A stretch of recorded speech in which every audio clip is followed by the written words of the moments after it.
Has a few short weeks to approve major spending bills to avoid a government shutdown. But a handful of House Republicans are threatening they will hold up votes on those bills unless their demands are met. Tonight, our Washington, D.C. correspondent Rachel Knapp is joining us live from the U.S. Capitol. Rachel, what are these Republicans actually asking for?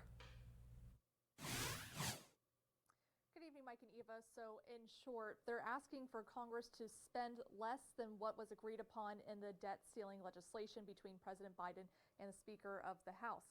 Now, if Congress can't approve some of these appropriation bills by a deadline, we could be looking at a potential government shutdown later down the road. Now, about 21 conservative Republicans sent a letter to the Speaker of the House. In this letter, they say they plan to vote against any appropriation bills designed to achieve the approximately $1.5 trillion top-line spending level. Instead, they're demanding to slash that number closer to $1.4 trillion. They add that without getting to that reduced spending level and or achieving significant policy victories like forcing President Biden to sign a bill on immigration law. They say we will see an impossible path to reach enough Republican votes on appropriations or other measures. Republicans have a narrow majority in the House, and so they need all the votes they can get to push legislation through. Now, back in June, we saw just how a dozen of Republicans were able to keep legislation from going to a full floor vote.